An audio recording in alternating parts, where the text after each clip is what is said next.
make an insight check on yourself. How often does that happen? I would say weekly in theory. Ever. Yeah, right. Oh. By decree of Strahd von Zarovich, Lord of Barovia, you are welcomed to RollQ. Super nerds with questionable accents tell the story by the grace of his lordship. He bids you be seated at the table, dice on your person, with intent to roll when prompted to do so.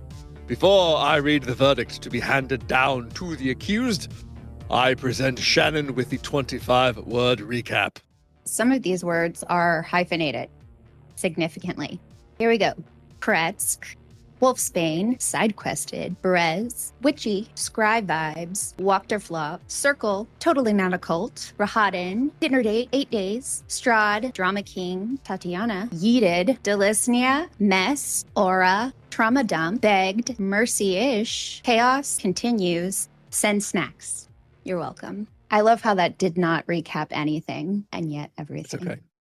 Having heard the pleas of the people of Barovia, the people of Vallaki, to save these men, I will now rule. In the case of Henrik van der Voort, accused of conspiracy to commit burglary, conspiracy to commit theft, accessory to theft, and receiving stolen property, we are moved by the words spoken by the people of Vallaki. After all, he was indeed under duress. And what can we expect when a weak, pathetic worm of a creature is confronted by a superior being? Therefore, we sentence Henrik van der Voort to pay a fine of 1,000 gold pieces to the town coffers of Vallaki. If he cannot pay this fine in full, he will perform forced labor until he has paid his debt. And now, in the case of Milvaj of Vallaki, accused of trespassing, destruction of property, conspiracy to commit burglary, and theft of sacred relics of the Morning Lord, we are also moved to mitigate this sentence of execution. He is not responsible for his ill-breeding, stupidity, or lack of any discernible skills. However, he did steal sacred relics from a hallowed place of worship. For all the Lord Strahd is accused of disregarding the sanctity of holy places of Barovia, based on the litany of excuses I have heard tonight, he seems the only one to regard it at all. Therefore, I sentence Milvaj to be branded a criminal, so that all in Barovia may know what he is. Points to Henrik. He may go, hold this one and bring me a torch. A guard runs, grabs the torch. You see Rahadin remove the ring off of his right hand and hold it up. As the torch is given to him, Sam looks at the rest of the party, and he looks back towards Rahadin. You can see him beginning to take a step forward. he sees you. Rahadin sees you and raises an eyebrow. I don't think we're going to get better than this. It's not good, but it's the best there is right now. Looking at you the whole time, he put his hand on Milvaj's head, and not roughly, but firmly, press it to the side to expose his neck. And he then sears this signet ring right into his neck. You smell the smell of burning flesh. Milvaj grimaces and grits his teeth, but he does not cry out. Rahadin pulls it back. He'll then, looking at you, he'll turn Milvaj's head again, not hard, toward you. And you now see burned into his neck a perfect replica of Castle Ravenloft. He may go as well. As they let go of him, you see Milvaj is keeping to his knees, but just barely. Rahadin will turn. He'll summon the horse, which comes from nowhere. And as he mounts the horse, he says, the gift delivered to Barovia village is now gifted to Vallaki. It has been your honor to witness the justice and the mercy of the Lord Strahd von Zarovich. Continue your fealty to his lordship, and he will continue to bless you and this land. Good evening. Looking at all of you, almost begging you to do something. as he turns, as Milvaj sees him turn his back, Milvaj sort of collapses, the strength gone out of him. As you hold Milvaj, you can see he is sweating, and that really hurt a lot, but not dead. So there's that. Henrik is gone. He's just run away. Gummer kind of lifts his hands, and what dirt is kind of scattered on the wood baffling underneath him is rises to his neck. He's gonna cast Healing Word and give him. He may not need the healing, but Gummer can't think of anything else to do. And so the word that he uses is attaboy. Eyes turn toward you as you say that. You do see the healing go through him, and it does seem to have ameliorated his pain somewhat. That brand does not and likely will never fade. But in terms of his physical pain, you have helped quite a bit. He'll breathe, and he'll say to his siblings, "Are you all safe?" The guards will finally let go. The guards, by the way, look fucking horrified. The siblings will all run, and he'll sort of gather them together. And he'll look up at you guys, and he'll say, "You kept my family safe, thank you." And kind of grip them like that. I am sorry I could not do more. He'll shake his head and no. If you tried to stop him, everything would have been worse. Lady Wachter will walk and just sort of look at you guys and say, "You've saved 2 lives tonight. 2 of my people. We will not forget." She gives you a nod, walks back through the crowd. Is she with people? Like, does she have a coterie of some kind? She didn't when she was looking at you, but as she turns, you can see that her coterie is waiting for her just outside the crowd, and they will fall in line behind her as she starts to go. Burgomistress. Is that the word we're using? Sure. He'll look to the others because we had wanted to talk to her, and she's here. Lady Wachter is, according to Stella, the only person that you know that has a binding circle. Stella told you that there was a binding circle around the Wachter house. Excuse me, Lady Mistress Village. I think you've earned calling me Fiona. Fiona. So, I was wondering if we could have a conversation. I feel that I have some information that might be useful, that we might have information about something regarding Stella. Is this an okay time? Can we find some place to discuss? Yes. Come now. We'll have tea. She turns and briskly starts walking back. Oksana will turn to just the entire party. Is there anything in particular I should not say? Because I know I tend to just ramble and say lots of things that I shouldn't. I don't know that I would bring Victor into it. It might not be worthwhile saying why she was trying. I'm not really sure how I'm going to go about it, but I might throw it to you, Cormac, because you are, like, wizard. Certainly. I'll think all the way there. We might actually want to stop short of going to her house if that's where she's headed, but... Oh, because of the thing? The circle? I suppose we can always walk back out. Sam, are you all right? I am following your lead. But I mean, like, are you all right about what just happened? I wish I could have done more. Yes. But what mercy was secured is still mercy. This is true. And we are all still here to do more another time, perhaps. Living to fight another day. I would not want to risk any more lives on a gamble against Rahaden. That's its own sort of bravery. Yes, I am learning this. What is it called? Restraint? Editing? Filter? Those things. Okay. As you head north toward the Wachter house, it's a very short walk. She and her retinue, as it were, have sort of gotten to where they would turn to go up the walkway to the house, and they're just waiting for you now. She enters without shutting the door. Am follows. She sort of tersely yells, "Halik, tea," as she walks up the stairs to the parlor where she originally received you. I think we should probably just get right to it.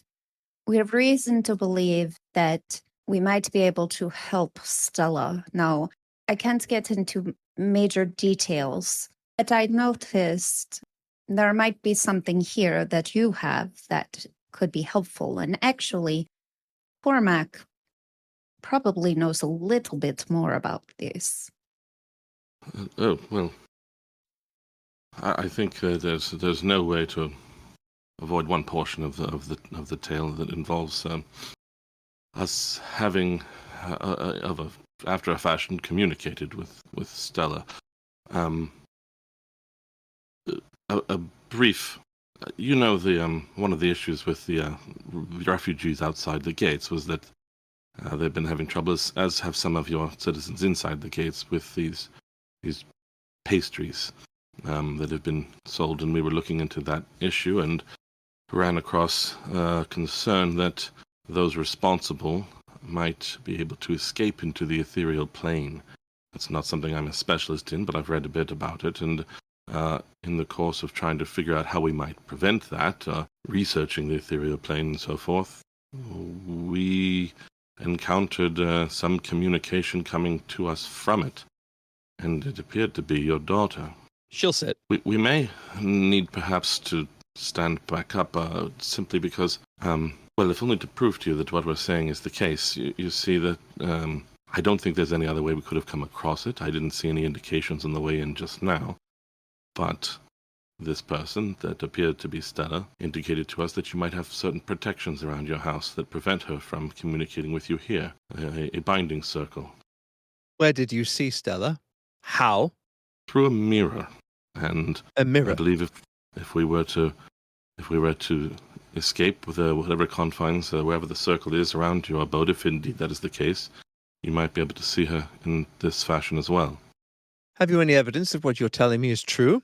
You Yes. have our word. Stella said that you would know that it was her because her favorite flower are peonies, and you used to pick them together.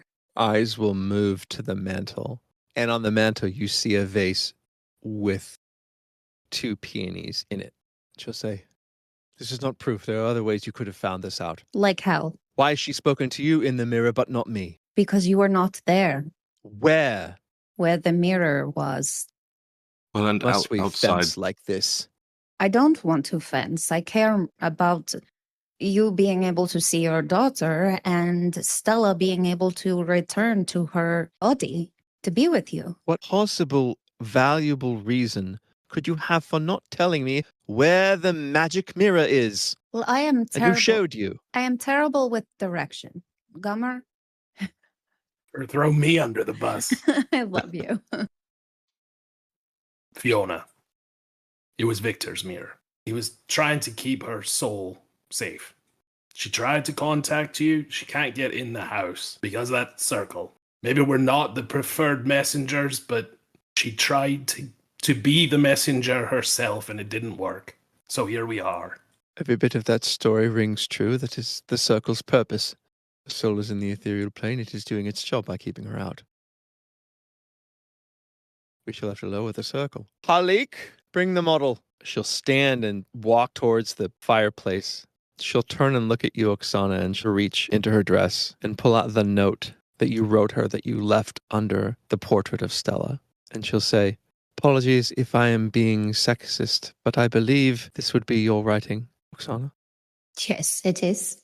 Above the table, what does the note say? The note says, your daughter is your best friend, not mine. I know my place, and I'm very sorry for upsetting you. And it was not my intention. Sorry. This was very kind. I have read it almost every day since you left it. Halik will enter now, and he's holding about 3 foot by 3 foot, and it is a scale model of Wachter House, complete with the trees around it. And she'll sort of gesture to the table, and he'll walk over and set it down. And When you bring it down, will you be able to put it back up? Is there a mirror in the room? there's not. Do we want to move a mirror in here to lower the amount of time that you need to have it down? She'll look and she'll say, will any mirror do? I would think it would have to be a special one. I honestly A don't spirit know. mirror or something like that. Well, we weren't entirely clear on that point, I must admit. Let's see what happens. I'll risk it. Closes her eyes, puts her hands, mutters an incantation. Do any of you speak Abyssal? No. No. Then Heavens, she no. speaks an incantation in a guttural, deeply unpleasant language to hear. As she does, around this model, there's a gray circle of magic that just sort of glows and then fades. The circle is down. Perhaps we should invite Stella. If you think it will help, Stella, No, enter the room. well, like Stella. the the body. I mean, Stella's body. We invite you into this hallowed space, Stella. as you're calling out, unsure exactly what you're supposed to do. The picture that you chose to put the note under, was it glass? Like, did it have Yeah, a glass sure. frame? Good question. Yeah, it would. Okay. Gummer will go check it. As you're picking it up and sort of disappointedly realizing no, you see one of the peonies float out of the vase, and it starts to float towards Fiona, who just drops the cup and saucer, just shatters on the ground, and the flower hovers right in front of her. And she'll reach up and she'll take it. Look at all of you. By Ezra, if this is some sort of trick. You heard a little tinkle on the ground, and something is moving the pieces of this broken teacup and saucer, and they make it into just a crescent shape on the floor. She looks down. Oh, Stella. Stella, you're here. What can I do? What can I help? What would you have of me? You have some way to bring her back. Well, Victor had an idea. He's researching some rather advanced magic. I must admit, it is beyond my ken, and so I cannot confirm that he's understanding everything correctly, but it would seem that if we could use this same magic, the binding circle, we would be able to pin down a hag and retrieve something called a heartstone from it, which would then contribute to a spell that might allow her to return. You would need a binding circle around a hag. Yes. For better or worse Otherwise, taste. the hag can escape into the ethereal plane. The circle would have to surround everyone in that place. Is she alone? She has daughters. 2 of them. Where? Where are they? There is the old windmill outside of the town, several hours. I know it. It has been a very long time since my mentor taught me to do this. I think we would have to make a circle large enough to encircle this entire windmill from a distance. Several of my associates would need to assist. A binding circle can keep things in as well as out, but it is more complicated. To keep things out the spell is not simple, but the idea is to keep things in. We must have the true names of anyone, hags, or anyone else in that windmill. Any hag that is not named could escape. And even were you to hold the one you wish, it will require a good deal of patience and time and focus for myself and my associates to cast the spell. Should any one of us be attacked, the whole thing, even should we repel the attack, the whole thing could distract us and all would be lost. We have heard some names. Now, I'm wondering if they would use their real names, but is it possible to have them corroborated using the genealogy book, or would they not have been in that? We have heard that. I admit that even I have not read every page of this book. In my experience in studying them, hags are not likely to have a genealogy such as we might. Their births and deaths are somewhat different. So I know we know Morgantha, if that is her Do you name. know her last name? I do not even know if you need it. Do we know if hags have surnames? Make a nature check, I guess. 19. 19. They often do. It is a little bit often nonsensical, like, blight straw or something alliterative sometimes. But they do generally have a last name, even if they almost certainly give it to themselves. So we would need to know the last name. Well, and the names I of the don't know. other two, presumably.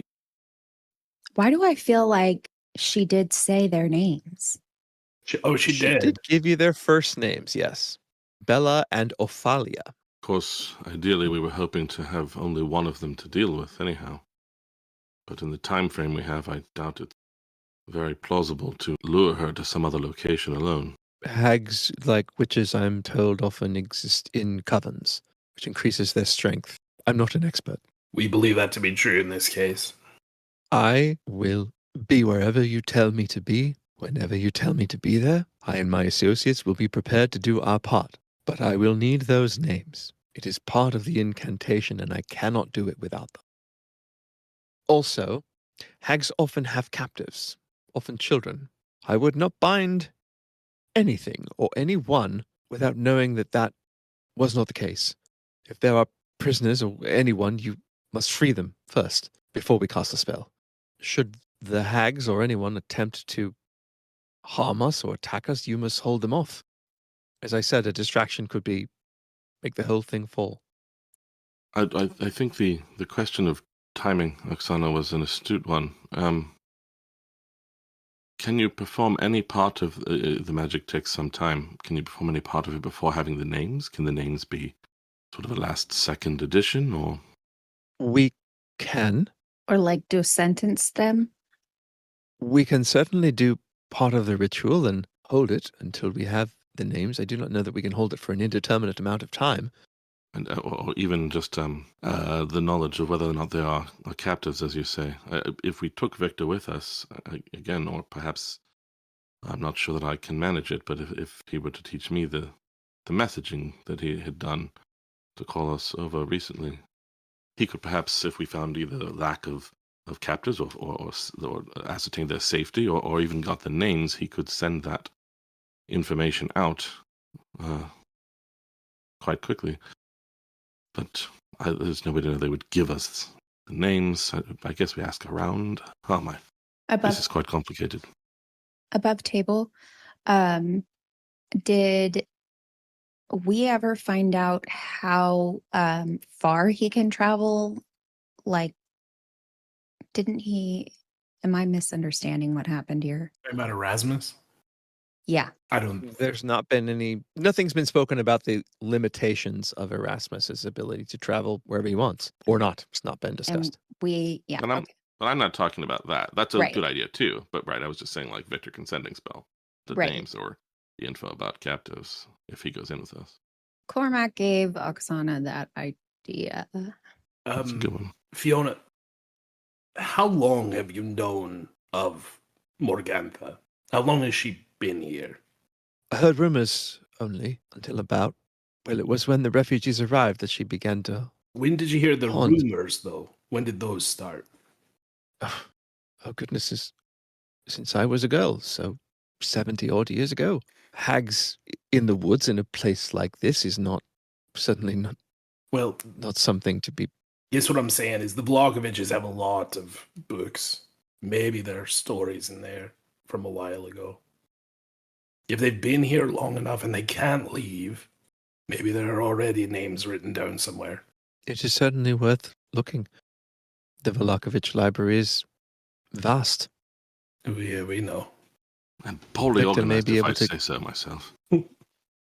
Well, yes, the Baron himself could hardly read. I would think Victor, though, as he is not a man about town, may know a good deal about the library, may be an excellent guide for you. And I will not ask for details. There's no point in being angry at this juncture, given as Victor clearly wants Stella back, as we all do. In order for anyone to be sent to the ethereal plane, even by accident, would require a great deal of power. I imagine Victor Vlahovic has many surprises in store. There is much to him. despite all appearances. Or lack of appearances. Worded better by you. It's like 12:30 or Yeah, something, it's right? It's getting on. Yeah, getting on. We'd probably all do better with a night of rest. I will take my rest. My associate shall as well, and we will be dressed, packed, and ready to go when you say. While we're on our way out, you mentioned that there was a store of silver weapons. Yes, I would like to see that at some point, if I may. absolutely. Will the morning suffice? Yes. I just while I'm thinking of it, thank you for the tea. Of course. Thank you for the best news I've ever heard. Halik will see you out. I will see you very soon. I hope we will be ready. Sam starts to walk out, stops, turns to her, and reaches out a hand to take one of her hands and says, "Where there is light, there is hope. The blessings of the Morning Lord upon you." I gladly accept your blessing, Sam. That's all.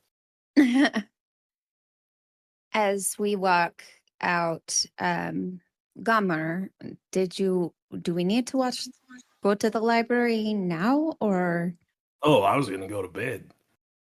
Okay. But I'm saying So- first thing tomorrow, start looking for a name. Okay. Sounds good. I mean, I don't know about the rest of you. I feel like my eyes are starting to fight my forehead. I feel fine. Me too. It is a short 5-minute jaunt back to the inn in the cold. Upstairs, into bed. Despite What else? agreement with Cormac will start trying to read the ethereal book for at least a time. Sam just takes up a position to be at sentry watching over everybody. He's near Arena, but he's learned when it's too close, so now he's not looming. He's like in the corner, like a vase. I was gonna laugh if he like cracked the window a little bit just in case Erasmus decides to show up again. Aww. Yeah. It's quite cold, but you can certainly crack the window. Before Oksana goes to sleep, I think she's going to sit or lay down wherever she's going to rest and look at all of the guys and turn on the switch to see their auras and just see what's different. And So are you looking at like walking into Gummer's room and taking a peek, or are we just well, sort I of thought looking we at were everyone in around here? one suite with two rooms connected, correct? They are. So you don't have to open a door, but you would definitely have to Okay. take a Well, look. who can I see from where I am? Am I just He's not in the buff tonight, so that's good. You can see Sam, who is posted in the main room. Cormac, would you be in your room writing stuff down or in the common room? Probably common, I would imagine. Okay. So So I then have some light. Cormac is in the room with you. Irina has done as Gummer has done and gone in your room. It is your room as well. Oh, okay. So she will look at Arena first and what does she see?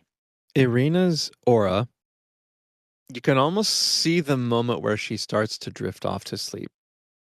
Didn't That's hear that okay. It echo. was It's just it me. was David. So her aura begins sort of a very soft blue. And as she falls asleep, it doesn't change color. It just sort of lowers in intensity and it becomes a little less opaque, a little thinner. And it almost seems to pulse a bit as her breath And then does. she looks at Sam. Does she say the same thing that she saw before? Sam's is a little different. Tonight, it does have that sort of gray, almost ocean type blue, but there seem to be little bursts of red from time to time. So Not big ones, small, and they just sort of sweep away. Go ahead. above table, I'm trying to see it. Oksana is trying to figure out if what she took from Sam that's different than her first experience with Cormac. Specifically, she did not experience anything negative, such as she did with Sam. So I didn't know if like his aura was somehow different or lighter, or I don't know. The first time, go ahead. I was just going to say, like, I'm wondering if she can be selective about what she can take. I think that's what she's wondering, because I am too. Like, is that something that happens? Make an insight check on yourself. How often does that happen? Second or third time. I would say weekly in therapy, Ever. but Yeah, right. you know, Oh, it's a 14. I pay for that.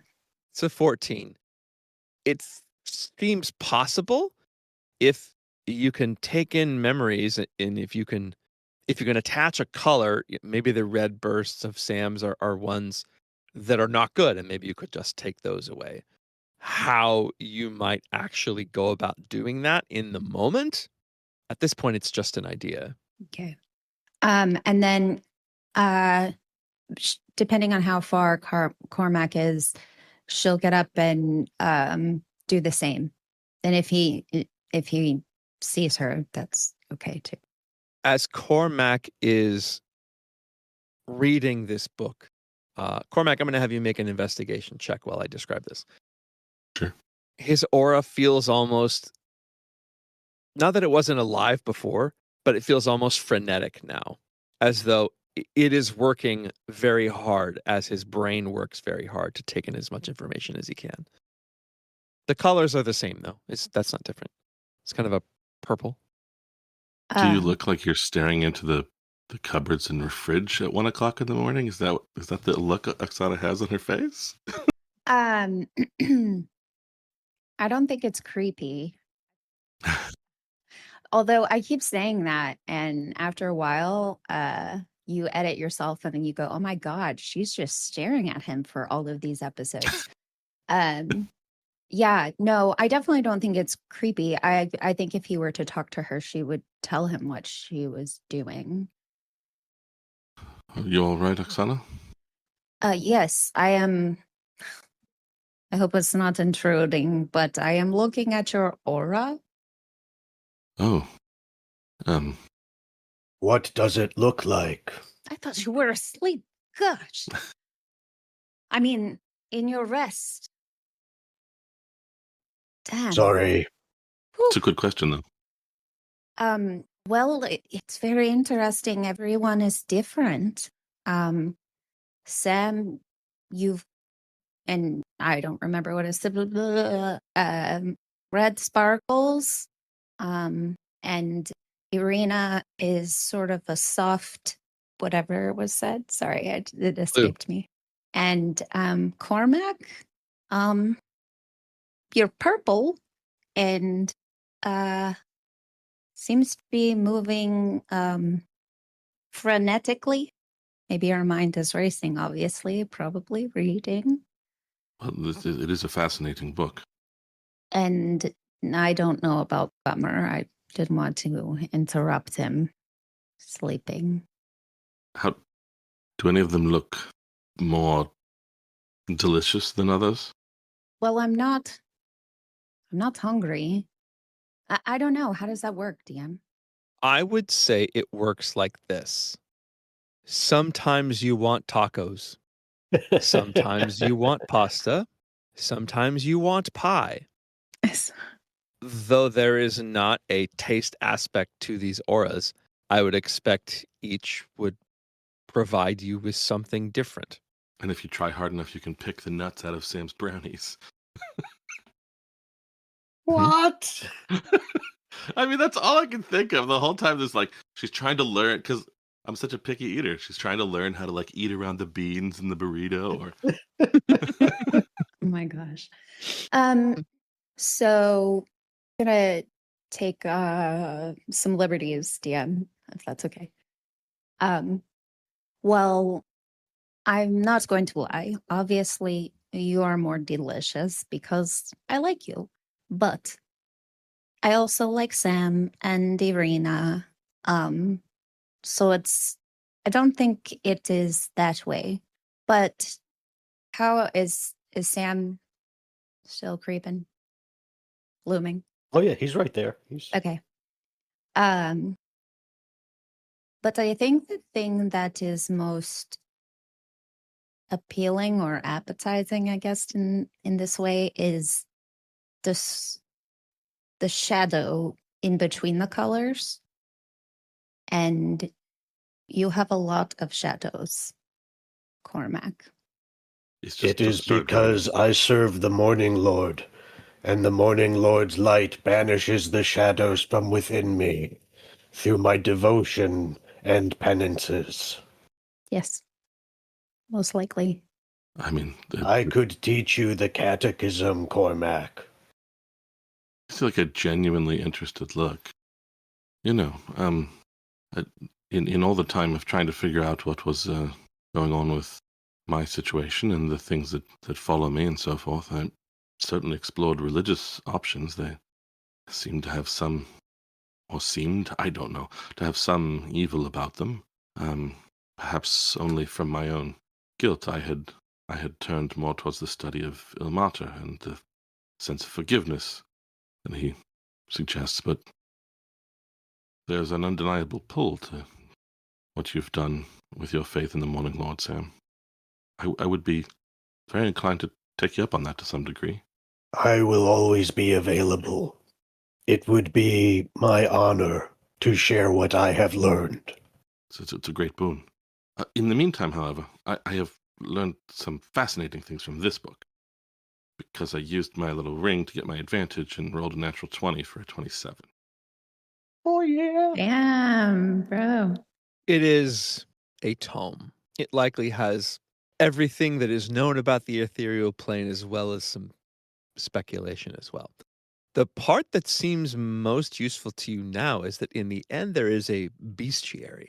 There's a section called Etherborn, natives of the deep, phantom folk, travelers from the border, and veil walkers, visitors to the ethereal plane. The 27, you would veil walkers is clearly what we are looking for, a hag that can travel in and out.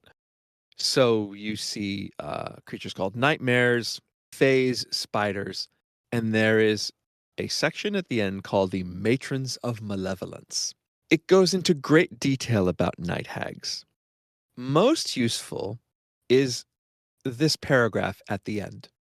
To combat their inherently selfish natures, the hags in a coven must enter into a written contract with the others, signed by each hag's true name. The hags of a coven guard their contract jealously, often sealing it within the heart of their lair, ever careful to keep their names from falling into enemy hands. Nice roll. I'll copy and paste the rest for your reading perusal at your leisure, but it's very long. No, wonderful, wonderful. I won't at this hour, and having already delved into the subjects of aura feeding and the worship of the Morning Lord, I won't belabor the ethereal things that I'm learning here, but this is key. There is very likely among these women, if they can so be called, a contract that will bear their names. It will be most protected, but if we can get our hands on it, it should give us the information we need. How will we find it? Well, every indication is that it would be deep in their most protected space.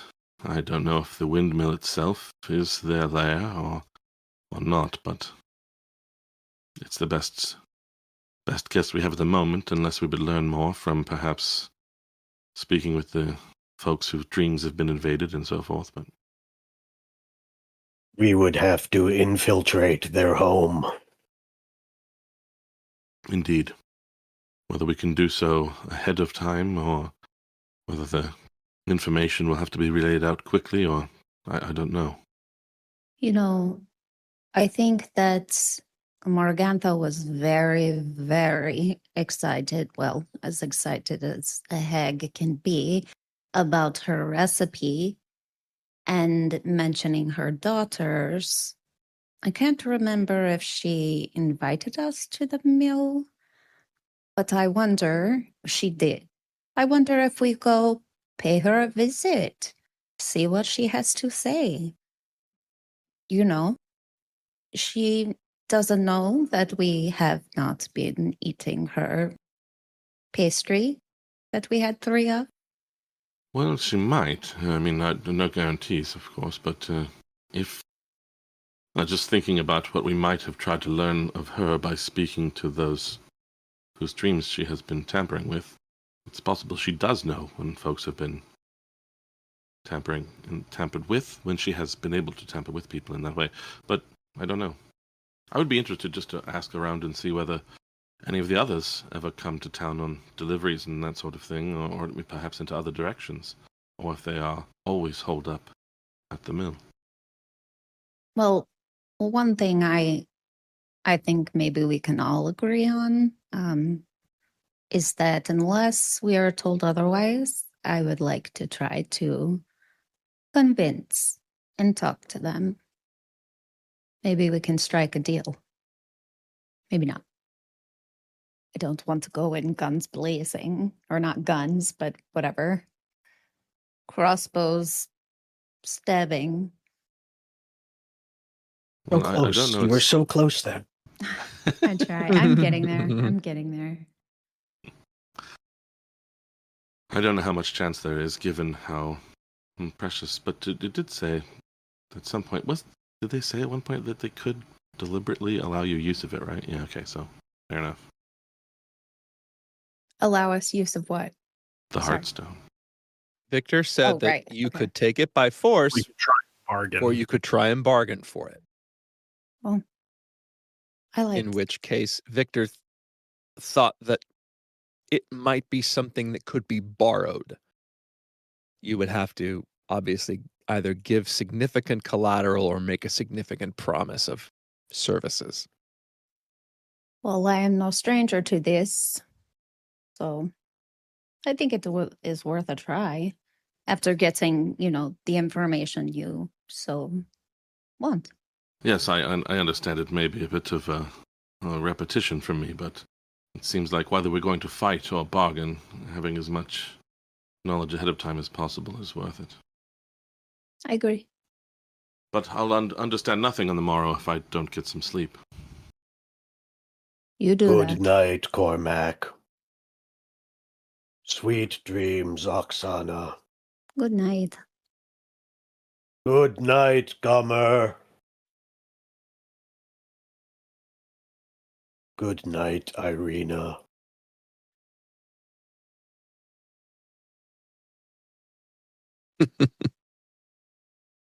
Good night, Moon.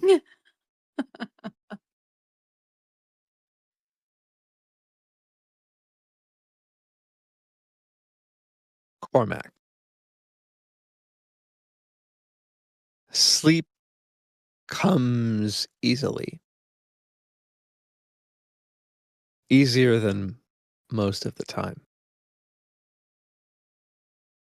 There's a moment, as there is for all of us, where you wake just enough to start to turn over. And as you look up, your bed is completely surrounded by the shadows of the gargoyles. And they're looming over you and looking down at you, their shadows seeming to ripple. What do you want? What we always want, Cormac. We want to help you. We have been spending a lot of time thinking about what you are afraid of. You told us not to worry about when you were afraid of your friends. But we have found something much more sinister. You fear yourself, Cormac. Their hands reach for you, and suddenly you are on the roof immediately. And they walk you to the edge of the roof slowly. I am afraid, but it is because I don't understand. I We don't understand either, Cormac, but we understand your fear, and we know what will cure you of it. I think I have an idea. Please, you must give me time. They stop. I welcome your help. You asked before for me to call upon you. I think I have a way, but I need time to perfect the spell and the resources. I would welcome your help. There's much here outside myself that frightens me more than even yes, that there are other things to deal with here, and I would welcome your assistance. And now, as you speak, we hear the trepidation, the self-doubt, the fear. Your hands seem to start to press you against a wall that is not there. When suddenly there's an almost roaring, growling sound, and seeming to leap out of the air is some sort of dog, hound, is not not shaped unlike Ravanthus, but black with fire kind of running off of it, and it races towards you. And for the moment, you're very, oh no, could this get any worse? But as the hound leaps into the air, it is not you. It is the gargoyles instead. As the hound penetrates the gargoyles, their shadows sort of burst in fear. The hound scampers to the edge of the roof and then turns towards you, growling, fangs dripping with fire. And then the hound sits down and you see he is at the feet, healed, of a shadowed figure, broad-shouldered and tall. Features are not visible. And from that silhouette comes a voice. Our power is yours now. You are suddenly aflame. Fire burns you from head to toe, but it doesn't hurt. There's no pain, only power. So much power and so much that you could do with it. And the fear is burnt away. As you look down, however, at your left arm, you see barbed spines, elongated fingers and claws. It is a deep crimson red, and it is not your arm at all. It is the arm of Isaac Strahd. You awaken. There's no pain, but the heat of the fire still is on you. And you look at your arm, but it is the same tattooed markings as always. Make a perception check, Cormac. Very good roll. 23 total. 23. You look down and the piece of amber around your neck is softly glowing. And it seems to pull your attention. And you look at whatever bag might be holding the piece of amber you pulled from the body of Isaac Strahd. And it also glows, connecting the ambers together. And you hear once again in your ears, our power is yours now. I think this is a good time to take our break. Spooky! We do all get a long rest, so you can click that button. Oh, And we wow. will come back and see what the morning shall bring. Wait. So we'll take 5. Thank you, 5. You awake mid-morning, having gone to bed very late. And as you wake, the sun already coming in through your windows, the morning is yours. Sam, I'm going to assume, wakes up before everybody else does. Mhm. And so he goes downstairs, and if the I forget the innkeeper's name, I'm so bad with names. If the innkeeper is awake and making breakfast and things, Sam is going to collect a continental breakfast and coffee for the party and have it up there waiting for them when they wake up. Lovely. Aw. He will loan you a tray for said purpose. You awake to coffee and danishes. Well, not coffee, sadly. Tea and danishes. Tea and danishes. A blessed day be upon you. Enjoy the fruits of Lathander's bounty. Thank you, Sam. Oksana gets up and partakes. Sort of. Sam, I fear I might need more from you than breakfast almost immediately. We were speaking last night of tutelage in the ways of Lathander.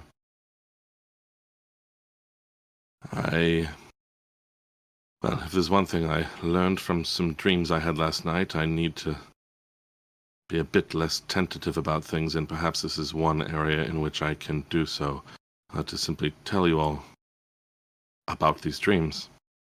Open your heart to us. It will be protected. I hope so. The gargoyle entities that I have spoken of and that you have perhaps seen came and, well, threatened me, rather, in my dreams, pointing out that perhaps I was the danger to myself. But that's just a development along a path I've been treading for some time, and I had thoughts of how to handle it. But then another entity, one not of shadow but of flame, some sort of dog-like beast of flame, and a shadowy master, appeared to me and suggested that I would have some power that belongs to them, and quite to my distress, in the dream I appeared to have been given the arm that we had seen on this town's former enforcer, your brother, Irina. I do not want to see that happen. I have thoughts of how to deal with the things I've already been dealing with, but if I need the protection of the Morning Lord or whatever else to stop this from happening to me, I need it immediately. I don't even know what would happen next. It almost was phrased as if it was a done deed, but fortunately I awoke to a normal appendage. You said the dream felt real. It felt interactive, might be a way to put it. I have had visitations by the gargoyles, and I've had what I presume are normal dreams. This was more like the former.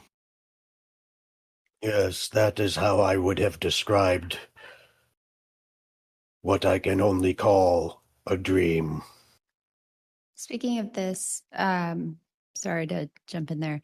While they're talking, Oksana wants to like switch on her spidey sense to see if his aura is different.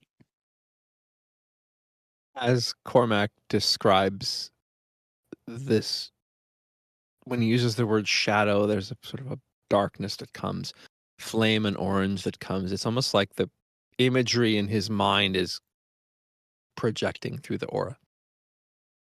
And is there a sense of like when he is talking about that and then switching to sort of, I'm just wondering if it's possible to remove that, like when he is talking to Sam versus thinking, can you discern, can she discern that? If there's, You think that the aura is related to thought rather than language? Again, theoretically, you can do that. You could do that. It does strike you how difficult that would be when everything is changing and moving. You get a beat on, oh, let me get the flame. Oh, now it's gone. So this seems complicated.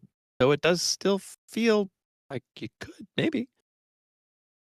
so it feels possible to take those negative feelings or thoughts It feels away. possible for you to choose which emotions in the aura to feed upon and leave the rest. Gotcha. Okay.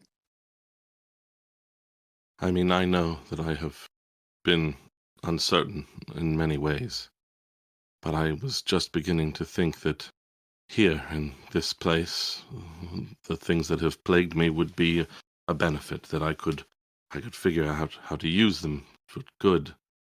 I did not want new corruption from this place. And if it is confidence that is required, I have seen no better example of it than all of you, and particularly you, Sam. Although sometimes I think it has gone a bit too far and gotten us in trouble, I think maybe you have the right side of it. Thank you. I will try not to get us in trouble. Well, if you can get me out of some, I'll follow your lead. The Morning Lord lights within us that blaze with which we can banish our shadows. Is that the first dream like this you had? Gummer's picking pastry out of his beard.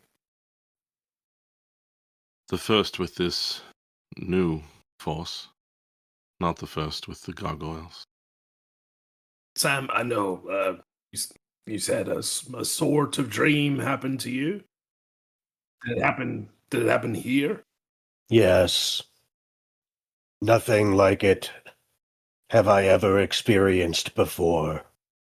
But did in the dream, were you here?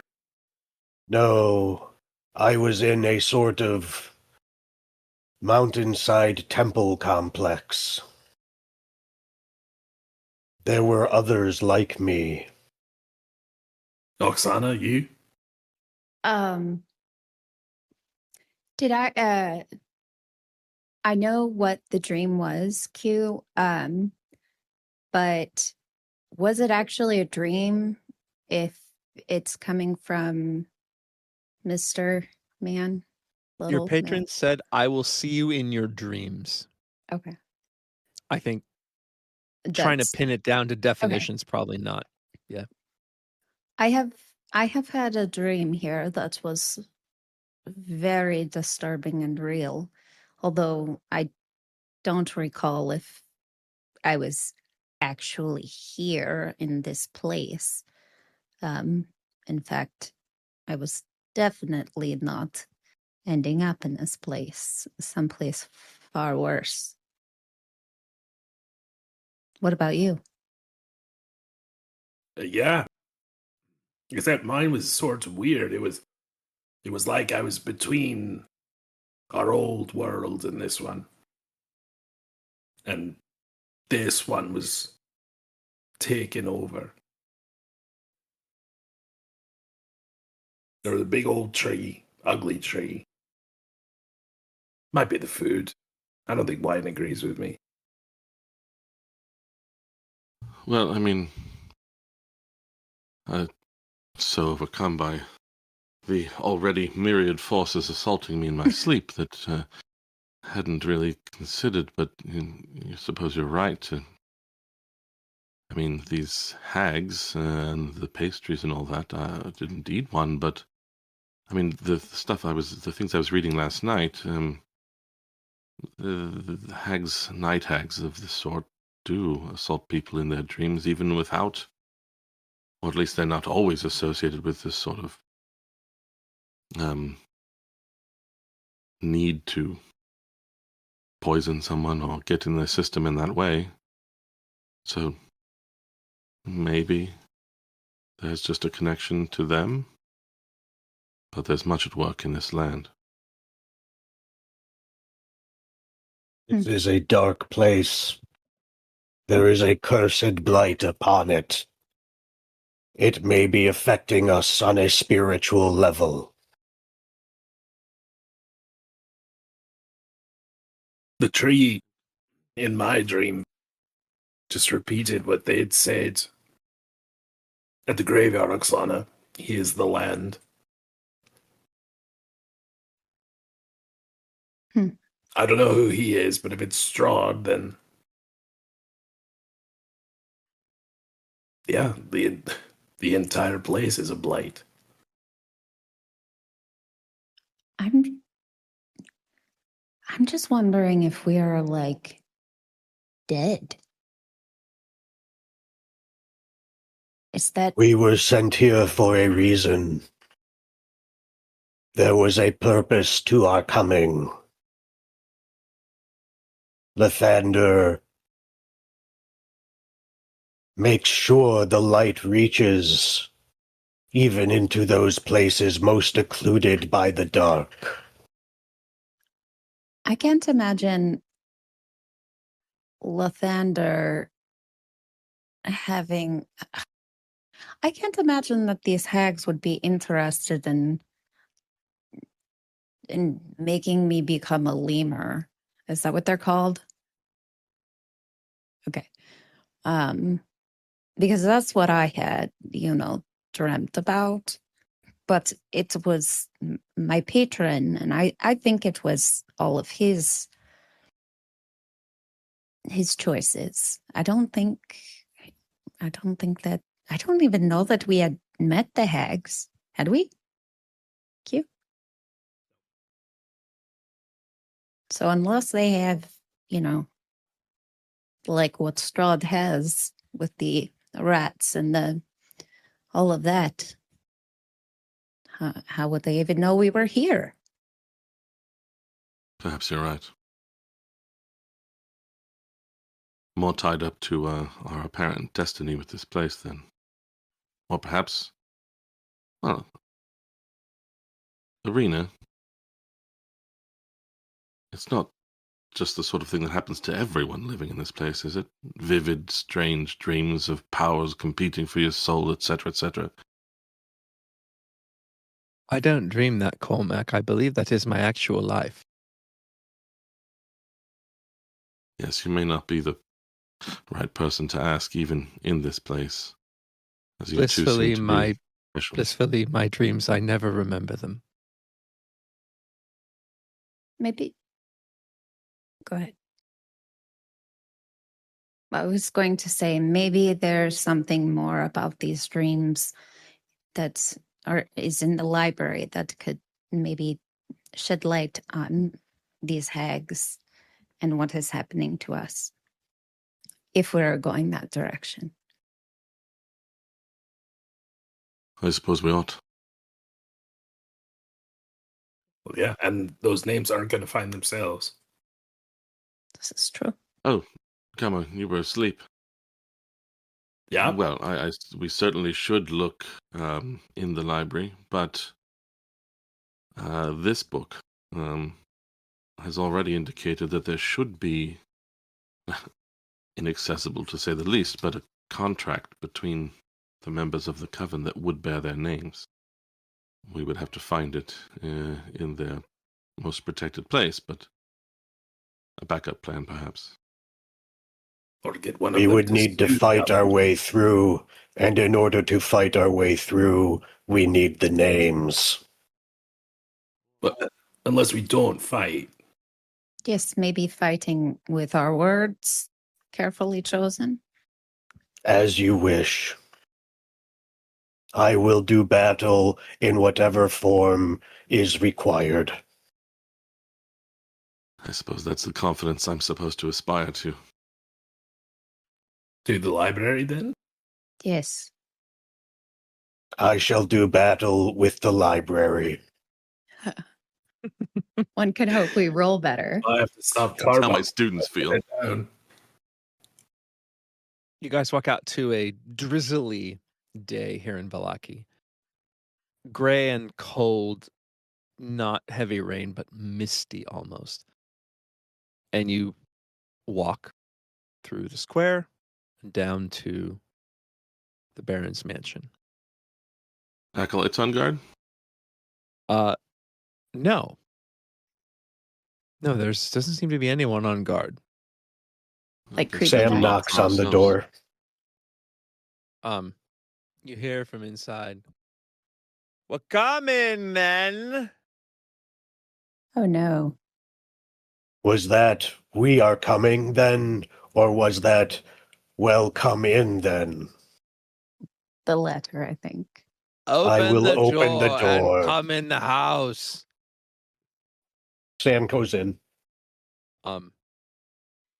Wandering past from the dining room, heading back into his lounge, holding a big bottle of wine, completely in his small clothes, which look as though they have not been washed in some time, with a desperately scraggly but honest 5 o'clock shadow. The former Baron, well, current Baron, the former Burgomaster, Vargas, will look up and say, "Ah, you again. How lucky we are. The weirdo's upstairs." He'll stomp, go back in his room. Let's go upstairs, or wherever the library is. So you walk up to the second floor. The library is there, and then past that is another steps that will go up. But the library is there now. Should we at least check in with Victor, see if he'll help us in the library? I'd like to get started in the library. Perhaps maybe we can split up this time, guys. I think 2 separate floors of a house is safe enough, perhaps. I think bringing him in would be helpful. I couldn't make aware of anything last time. Go and fetch him. I will begin with the books. Same. Don't fight them too hard. For Lathander! Yeah, I go up to try to get Victor. Victor is, you knock and he says, "Come." And it doesn't look like Victor's taken his long rest. He's got deep circles under his eyes. Just books are piled everywhere. And he'll look up and say, "Did you speak to her? Lady Wachter, can she do the binding circle?" She can. Has Stella not spoken to you?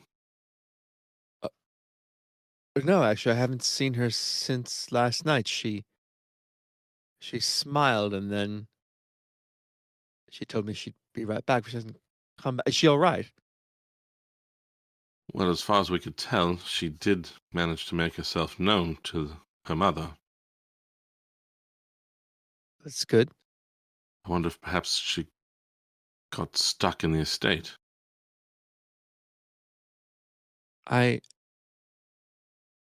If it were me and my parents weren't my parents, I would want to spend as much time with them as I could before. Perhaps being, well, both in this place and who I am, I have just assumed the worst. Let's try to just proceed then. I did find some useful information in the book that you lent me. Thank you very much. But we were hoping perhaps you could help us in the library downstairs. We found it terribly confusing the last time. Oh, sure. Yes, absolutely. Let me just. I'll meet you there. He looks like he needs to organize something. All right. Those of you who are in the library, anything in particular we are looking for? Oksana is going to look up anything she can about fear. Okay. Gummer, Sam? Sam is very literal minded. He's looking for information on hags. Okay. I genuinely don't know. Okay. So Cormac and Victor will enter, and Victor will say, so my father had them all in here alphabetically. It must have had someone else do it.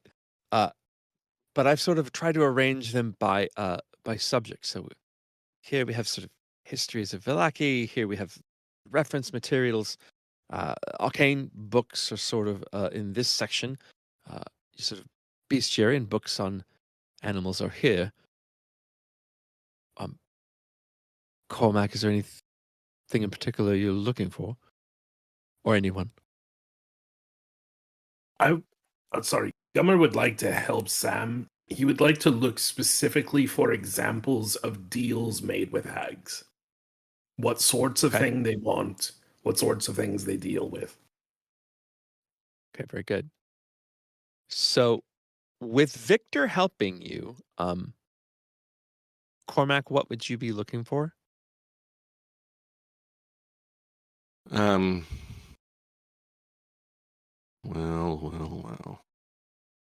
I think despite previous difficulty finding anything, he is only now more focused on any connection between devilish demonic type fire powers and amber stuff. These guys get the hags locked up. I'll sneak in and find the contract if I have to. I will have you all then make investigation checks, but as Victor is with you, each of you can make that check with advantage. Hey, look at that. 16. Not made out of stone. I would just like to make abundantly clear that my advantage was a 1 and a 2. But I cast guidance on myself, so that is a 6. Okay. Oksana, Cormac? 22. Winning. 22. That's my second advantaged investigation check of the day that resulted in a natural 20 for 27. Dang. Nice. So, Sam and Gummer, it doesn't look like there's... The book that Cormac already has probably gives you the things that are most thorough. But you do find a book on arcane contracts, something which we also might have interest in. All of the examples given of deals with hags are hags do not lie.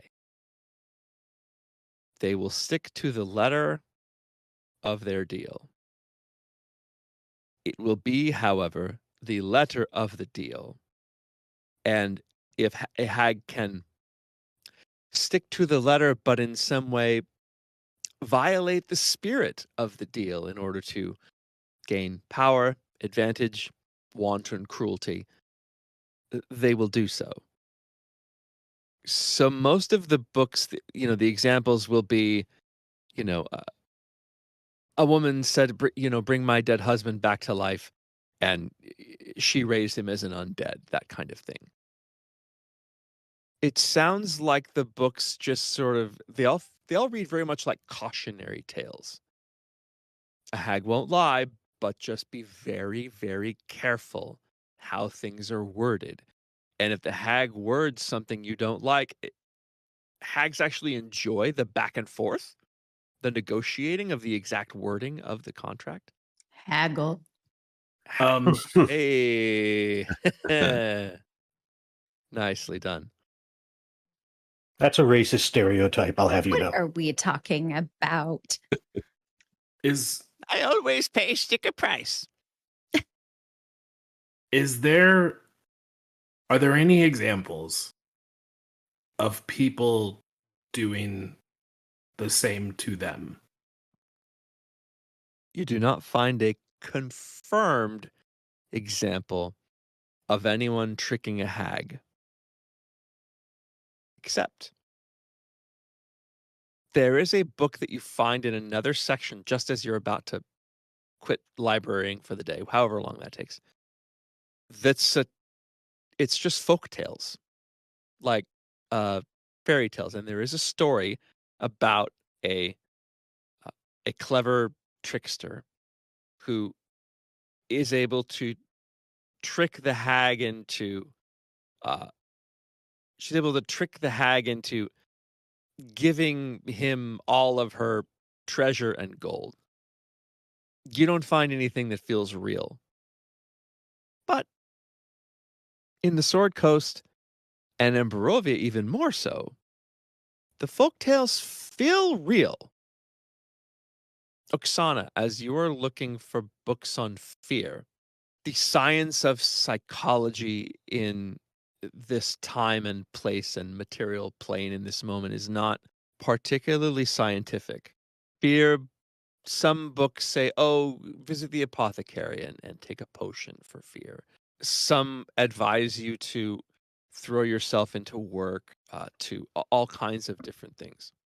The one that is actually that speaks to you the most, whether it's the conversation that Cormac and Sam had this morning or not, it seems that the books agree that the most effective way to combat fear is through divinity, is through finding a patron god and worshiping them. Whether it is the books that sort of favor that kind of thing will say, yes, if you deliver your faith to this god or that god, and you see some you recognize in the books and some you don't, then they will help purge you of that fear. The very arcane wizardry books, which tend to downplay the arcane, downplay the religious aspect, will even say though that having the mind's ability to believe whether or not it is nonsense is very powerful. And as you're reading these books about gods, you also see that gods seem to be able to help when it comes to contracts with fey patrons, contracts with fiendish patrons. In one book in particular about a book called Seluna and Shar, Shar does not seem very useful to you, the goddess of nothing, the goddess of the void. But Seluna, the goddess of the moon, it says very specifically that if you devote yourself to Seluna, Seluna can wash you clean, metaphorically speaking. And it seems to indicate that crimes can be forgiven, lives can be turned around, forgiveness can be found, and even arcane or metaphysical tethers can be unwoven. They all do say that you, however, must truly believe. Can I ask a follow-up?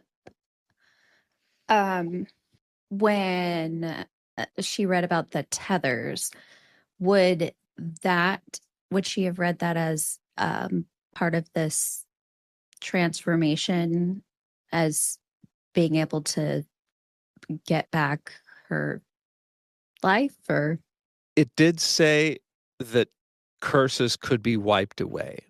Whether or not being a dhampir is a curse in the way that being a werewolf is not clear. The spirit of it, however, seems to indicate that if you devote your life to Seluna or any number of a handful of other gods in the same bookcase, that Seluna would have the power certainly to cure you of that were it your desire. is it possible in this situation to purchase this book or borrow it, or I don't know how it works. Victor's in the room with you.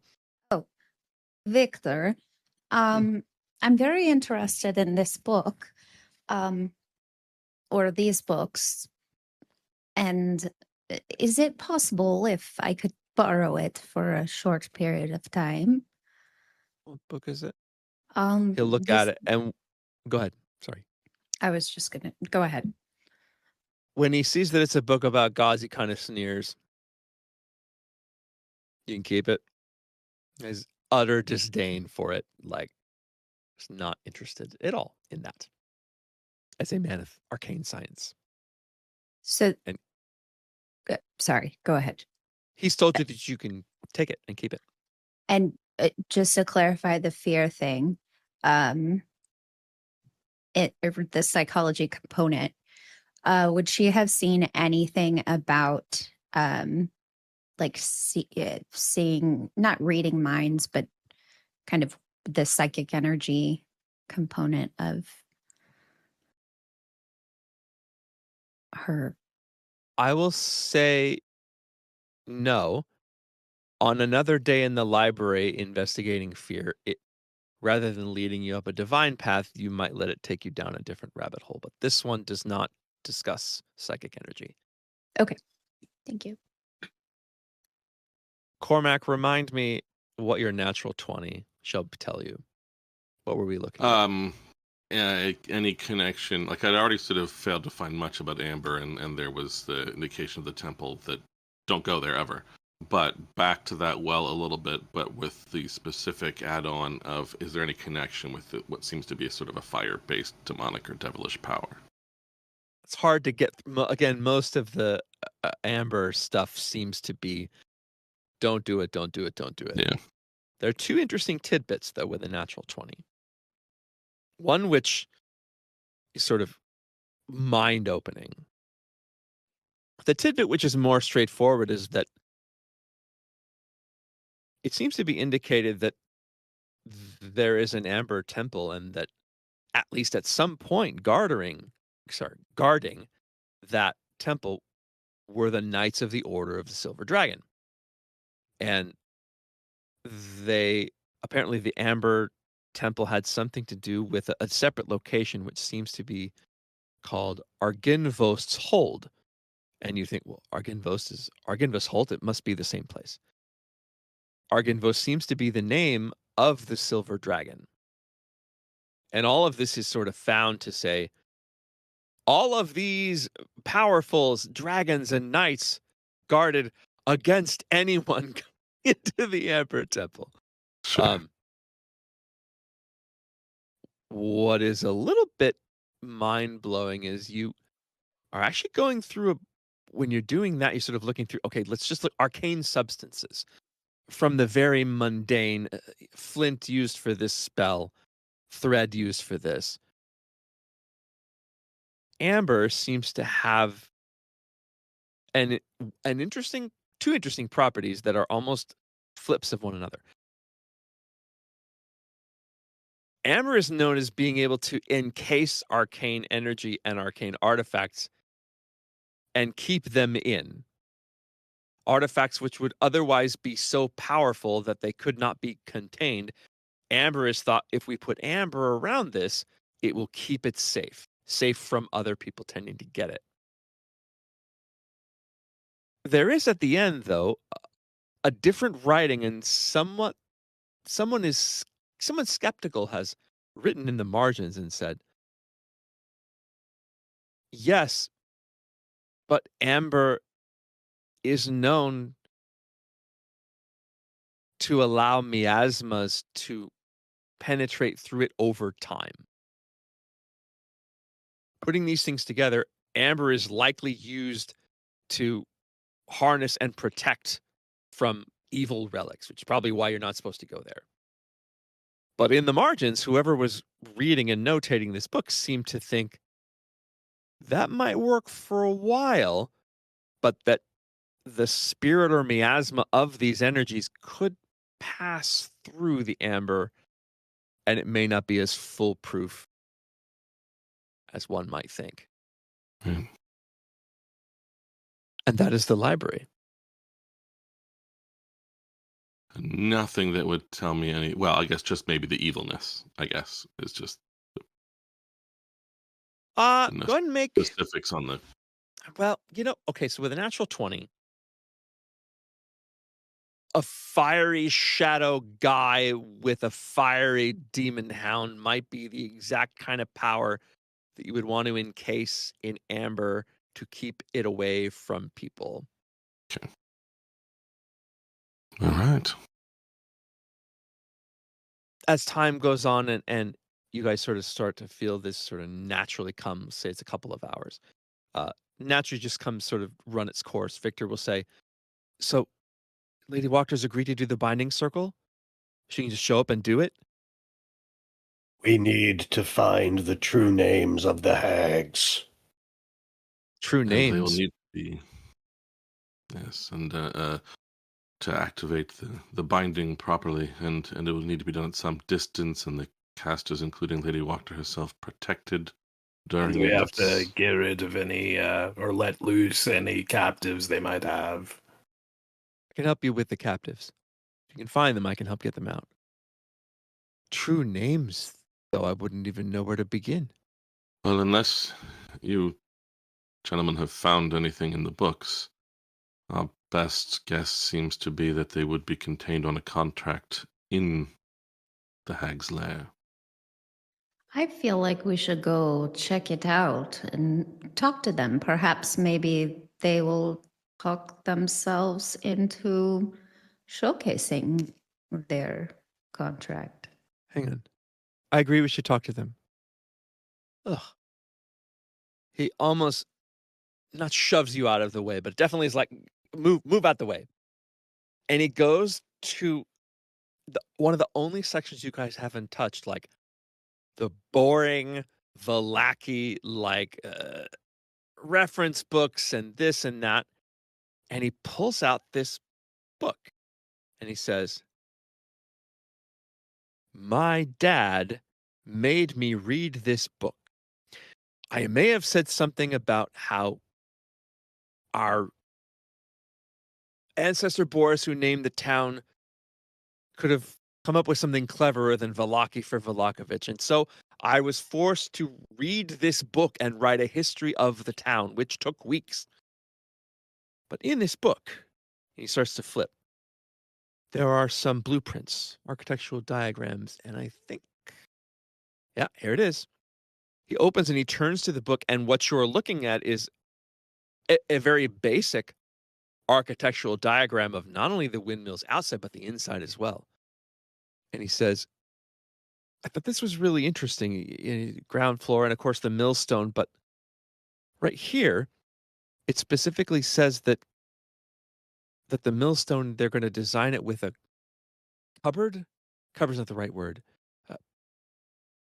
A place to put things.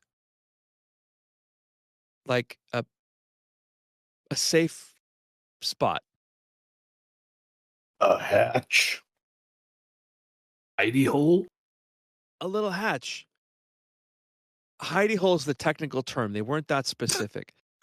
But, I mean, if you look at the whole place, it's only got 3 floors. If it's in that building, I think that'd be a really good place to check, don't you? Absolutely. How can we check it without raising suspicion? I am not particularly stealthy. I just think that what if we just go and ask if they would show us a tour of their house? I mean, I think flattery really could work. And all of this is, and it's up to you, of course. I've come to you for help. The binding circle and the contract with the names, if you're willing to enter into some sort of agreement with them, then those points are merely academic. We won't need to bind them. So we won't need to know them. At the same time, any deal you enter with a hag it's a tough one. And it, of course, lets them continue doing the things that they're doing to the people they're doing it to. I do not think we should deal with the hags. I think we should confront them and dispatch them. I do feel like, yes, confronting, talking to them, getting more information, and ultimately dispatching them. However, I do think that if we get more information, it might help our ability to not get as injured as we could be. You guys will have to talk your way in either way. Maybe not. I mean, I suppose you could like climb in the window, burgle the. I don't know. I've already done the window. I don't want to do it again. Okay. Story for another day. Let us go now. I'm certainly ready. He'll take the book with that arcane symbol from the tower on it, and he'll pick it up and he'll say, "You'll need me with you." Ah. Is it okay? So Are we good? Did Lady Wachter teach you guys how to do the binding circle? No, she needs people, like religious people around her to do it. Lady Wachter's coming with us? Yes, and She's not terrible. There will be no repercussions for you. For Stella, I can put up with some condescension, I guess. I'm What ready is when you our are. plan? I have something of a, well, I guess it's not a mundane concern, as it is ultimately magical in nature, but if I am still to try to harness the, sorry, this might be a lot for you, Victor, the gargoyles that follow me, the thoughts I had about that require a spell component that, well, I feel rather foolish. Without access to my father's extensive wealth, I don't have the money to procure it. What don't do even know you if- require? A rather expensive gilded flower, which I imagine someone in a town of this size could perhaps. Is there a goldsmith here, Victor? Someone of that sort? I mean, there would be blacksmiths and jewelers somewhere. You could also. I don't think it's ever a bad idea to ask Blinsky for anything. It had occurred to me as well, yes. Well, as you probably know, Victor, sometimes even the worldly value of these things has arcane resonance to it, and has to be rather pricey. Sure. I don't know. Hopefully we're not going to get into a fight, but the sooner I can start attempting to channel these creatures rather than resist them, the better. I would need some additional 115 or so golds worth of money. Don't we have that? You can take it from me right now. I have coin. I can get it from my dad. If this is going to help you. Well, that sounds like a wonderful solution, of course, but Gummer pulls Fine. 115 gold pieces from like various pockets. Victor's already out the door. You hear him scuttling down the hallway. Oksana's like, I'll tell you Take right it. now, I haven't found shit to spend my gold on. So if you can use it, the time may come. well, then you can owe me. Of I'm course. reasonable with my rates, so you don't need to worry about that. I'm not so sure at this point if I have much hope or even intention of trying to get out of this place, but if you go back, it'll be with a note to all the wealth my estate can offer. You hear down the hall, "Why, that greedy, lying bastard!" Maybe Papa is not as rich as he thought. Victor comes Right. back in and he's got two really big bags and he shakes them. "You know all the silver we've been making weapons out of? We haven't. It's all right here. My bastard father's been taking it. That I hate does him." not surprise me.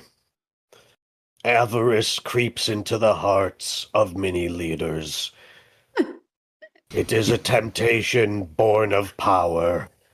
Only those of strong character, faith, and diligence can resist it. I think perhaps this might be more of a case of leadership creeping into the hearts of those with avarice. Man, it sucks when your dad's an asshole. Yeah. It is unpleasant. I agree. Join the club. Well, We'll I don't- get tattoos or something. I do not have a father, but Neither if do I I. did and he was a thief, I would be disappointed. Well, I don't know if we want to bring this silver to actually make weapons out of it, I'm fine with it, but I'm not giving it back. Well, I think we should go get Cormac's flour and then get the weapons and let's get going. He'll tie the two bags together and put them over his like like like a woman carrying the well water on two sticks and just kind of hangs it out like, all right, I'm ready. What is our plan? I Go- mean, I think you asked that 6 or 7 minutes ago, and I we're literally still... so we are going to the toy shop to get Cormac's courage and then we will then do we need the weapons or do we already have what we need? I should point out that yes, the book on the ethereal creatures does indicate that hags might be resistant to many weapons, but not those silvered. Then, yes, if this goes south, I mean, we can't go south, but if it were to go badly, then we would probably want that. Okay. If you want to go figure out your gilded rose, I was thinking perhaps a peony. I think the privy's outside, but sure. Oh my God. Are you suggesting we split up? I'm suggesting that I need to go get a weapon. Sam's already got one. You don't use one, and neither do you, Cormac. Okay. I'll go grab what I need. I'll meet you at Blinsky's. Great. All right. Cormac and Oksana will come back to you as you walk south. Sam, you going with Gummer or what's the plan? What's Irina doing? Irina's sticking with Oksana, Okay. especially when she sees him and her and Cormac together. She's going to make sure she's third wheel in this. Third wheel in this.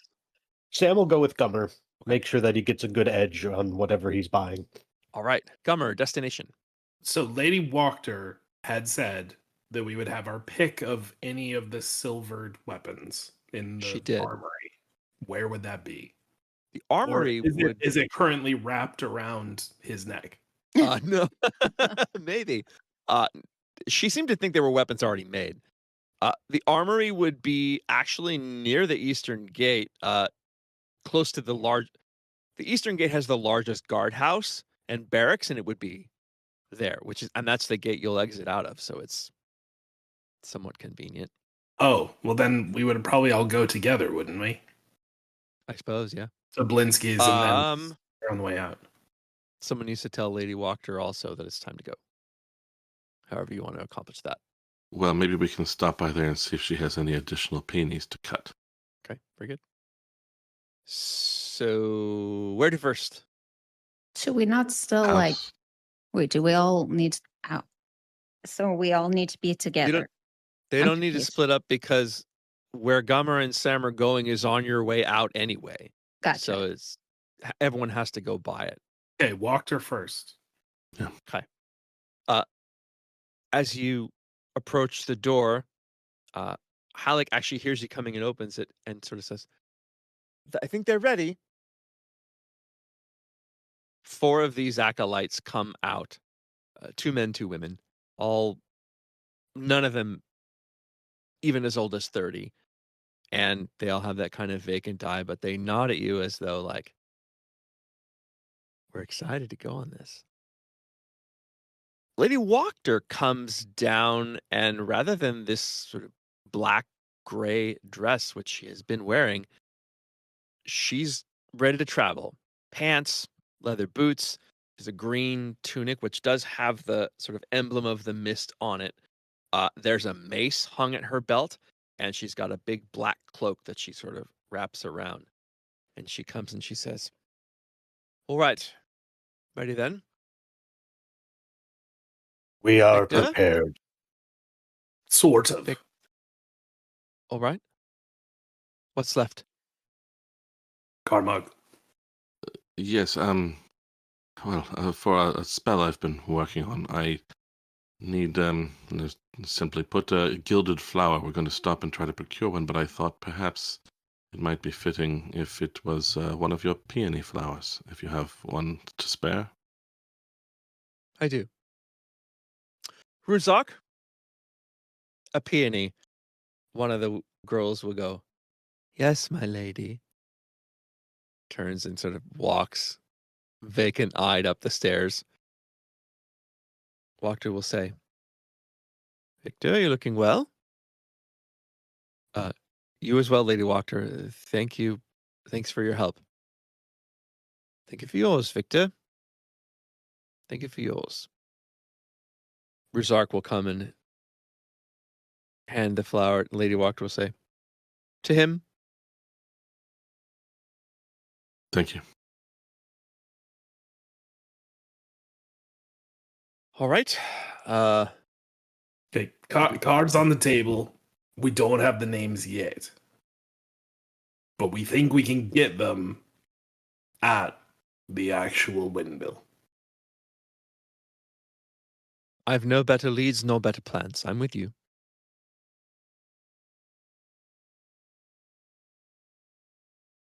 Let's gild this in. Blinsky's, I guess.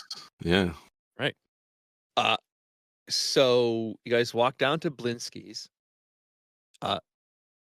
As you open the door, Blinsky kind of looks up. He's like, "Oh, it's great to see you guys.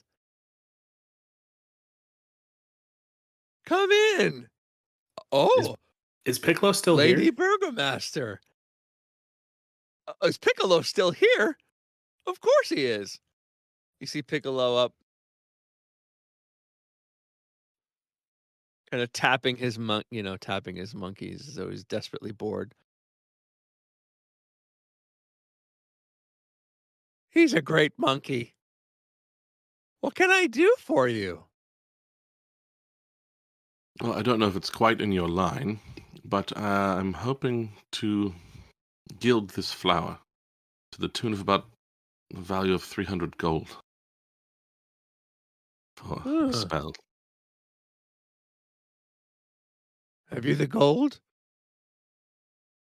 Or at least I could maybe find 300 gold worth to gild it, but We have, it's a lot. thanks to my friends here, we do. Sure.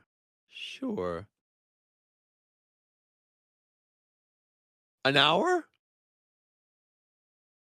That would be quite acceptable. I need to do some study if I'm to properly have the spell prepared for today anyhow. All right, then. I've gilded a flower before, but I've done all kinds of non-toy things. Vehicles, prosthetic leg once. That was fun.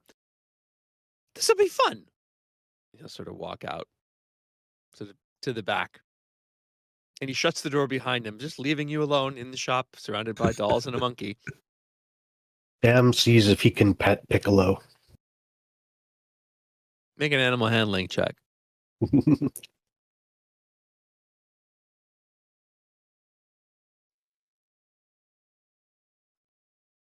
13. 13. After looking somewhat skeptical, Piccolo will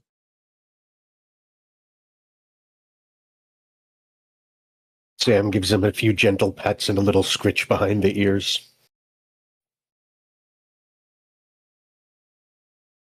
he kind of leans back. You weren't sure you enjoyed it, but he didn't make you stop. Sam is experimenting with intimacy. What are we doing for our hour? Go No, ahead. it's just a small mechanical thing, right? The 2024 rules allow me to change out one spell in a short rest, so I'll be working on that study to do that. All good. Gummer will go get his weapon, I guess. Okay, cool. At some point, as you're looking, Cormac, Victor will say to all of you who are remaining, he'll say, the most important thing for me to be able to do is I don't know if you've heard there's this spell that's called a counter spell. You've probably heard of that before. Something even a little bit better. I'm probably only powerful enough to do it once, but it's called Abjure Spell. And I think these hags will have the ability to at least once to dispel this binding circle. So I'm going to save I'm going to save my strongest power for this. Above the table, Abjure Spell is 2014 5th level counterspell. That's what it is. And you can do it once. Yes, The and the hour. book did Go ahead, confirm please. that Yep. idea. No, I just wanted, I would, say, look, that what I read was the same, that they'd be able to dispel something like that. So The hour passes, and eventually Blinsky comes back out and, well, did it have to be really nice looking? I don't think so. As long as He hands it it's to you. perhaps still at least clearly a flower. I mean, Would it make a serviceable mace? it's got a stem. Uh, it could be a mushroom, but I mean, it's not.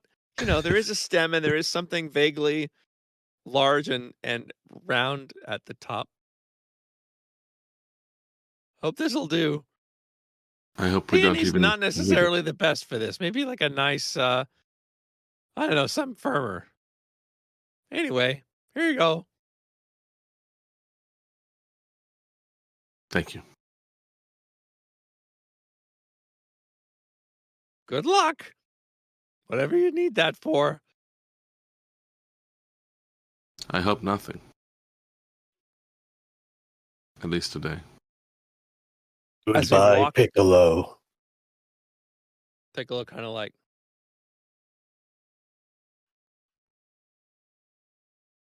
That You head to the monkey's eastern going to gate. like me. One day the monkey will like me.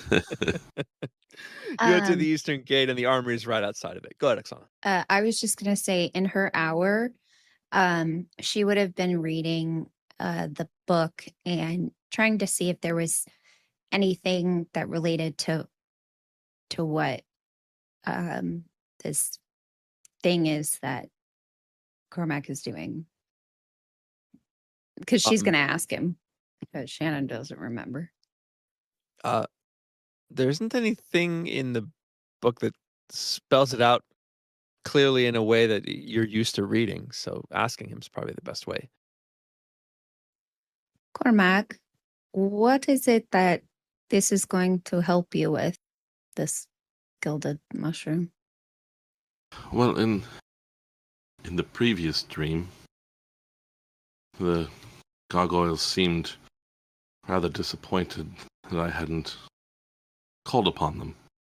But it's hard to do so, and I haven't. I mean, in a few ways, but usually only in illusory fashion. But I think with this, a symbol of nature, but empowered or preserved by the gold or simply its value, I think I can perhaps channel their spirits, their essence, into physical beings, but of a fey nature. That's the point of the flower. Okay. So I have been wondering. And then they can fight for us. Oh, well. I would like. Well, I was wondering, you're familiar. What is his name again? Revantas? Revantas, yes. Is he like hunting you, or is he good, or? Well, he seems to be the most tractable of them. But he can only do so much. Look around, keep watch. Occasionally I've been able to cast that spell upon him so that he can hurt people, but he can't fight on his own. But is he like your friend?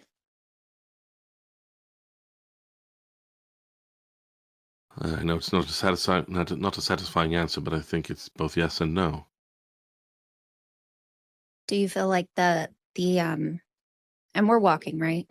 Do you feel like the gargoyle whatever's in your head, that the ghosts are related to him. Like, are they from the same place? I think so. I think they're all of a piece with one another. It's just different forms into which I've been able to sort of observe them or perhaps channel and control them to some degree. So do you expect with this spell that you would you want to get rid of them or just live with them? I have been thinking that in a place with so many other troubles, I am willing to try letting them help, if that's what they want to do. I don't want them to hurt you or any of the rest of, well, anyone good. But there's enough bad around here that perhaps it's worth trying to turn them loose a bit. And maybe they'll lighten up on me. One can only hope. Look, here is the armory. To keep it simple, I would say any single weapon from the player's handbook that you'd like to have a silvered version of, you can have that. I don't.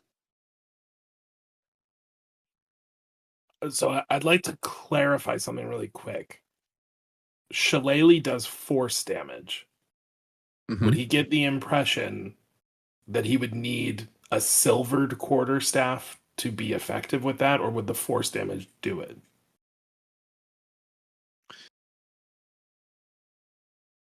You'd have to have it silvered, I think, in some way. Shillelagh, I mean, the silvered quarterstaff will work whether Shillelagh is on it or not.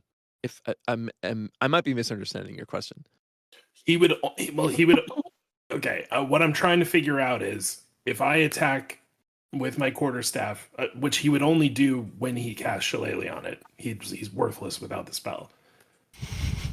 Would the force damage have the same effect that a silvered weapon would? I don't think so.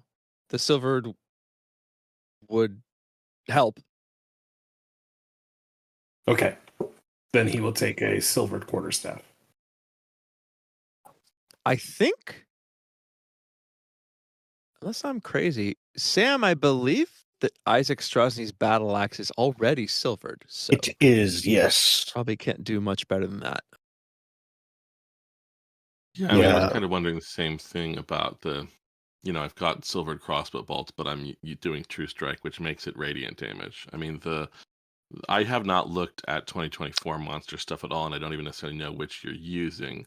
But the book, the Ethereal book, says that they may bear some resistance to magic and mortal weapons alike, though the touch of silver wounds are like any other. So that seems to set silver above magic damage. I don't know.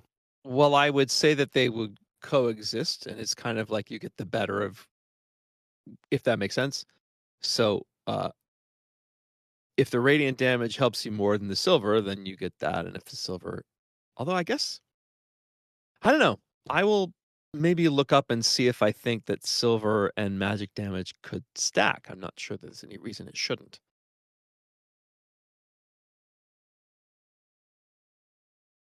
Well, no, and that was part of it, is because with Shillelagh, I can choose to have it be force damage or the normal damage. But so few things are resistant to force damage, it's hardly ever worth using the normal bludgeoning. Right. But in this case, if silvered matters, then that works. I don't know all of the creatures you might fight, but there's no downside to having it.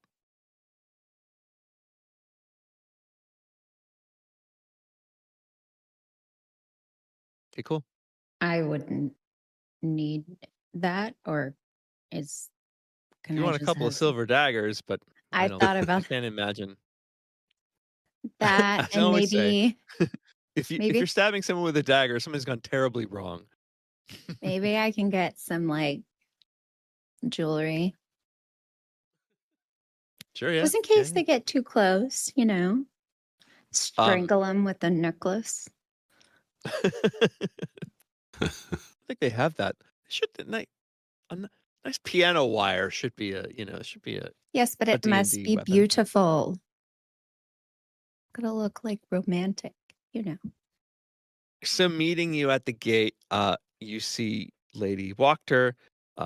Just as she's leaving, she'll kind of put her hand out like that, and a black bird, not a raven, smaller, crow, will sort of land on her finger, and she'll put it on her shoulder, and she'll say, "All right, I'm ready to travel. Everyone have everything they need."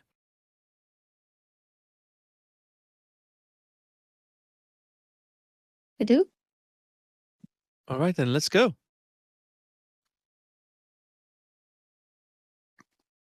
Onward. You recall it's about a 2-hour walk from Vallaki to the windmill.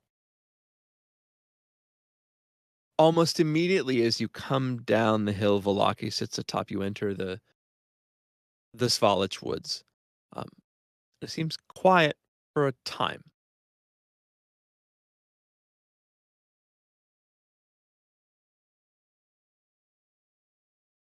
I'm sorry, can we ask the guards as we left whether any of these the women, the hag people that we know to be hags now, have been to town lately, right? Because she was coming here sometimes. I just want to make sure she's not already here.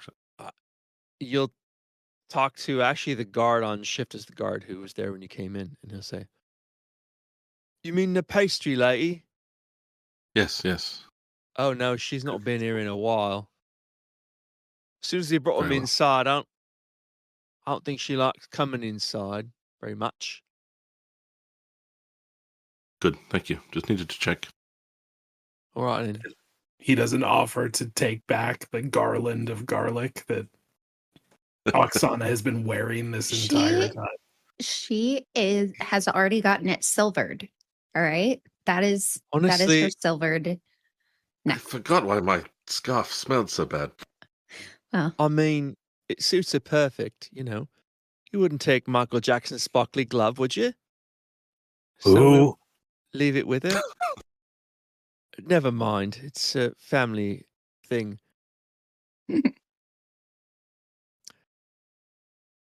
So, through the woods, about an hour gone, and you hear a very clear rustle in the trees above you.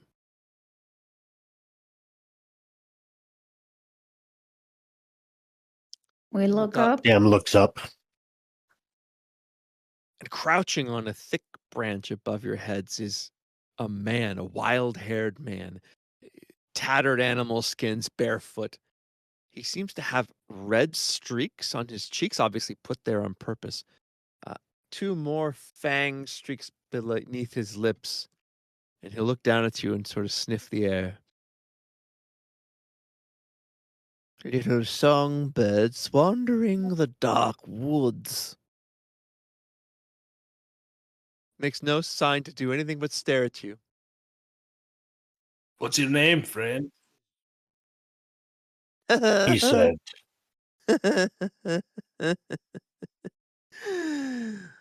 "Oh, who needs names when you have what we have?"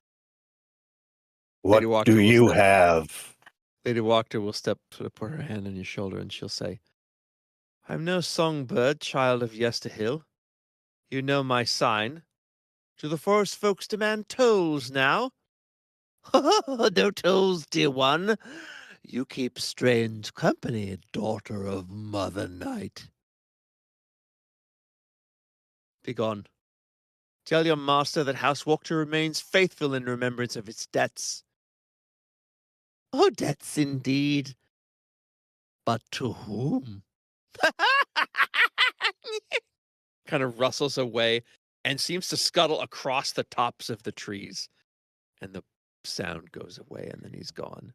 He totally sounded like Rumpelstiltskin from the old, like back in the day, like PBS version. Sorry, my bad. We all Ruined the take vibe. inspiration. I was gonna say Cicero from Skyrim, but that's me. So, What did he mean when he called you a servant of darkness? Mother Night.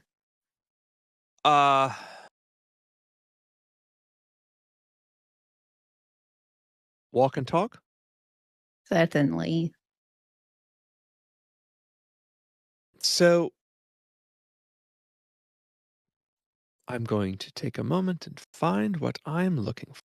Take a moment. Putting you two to shame.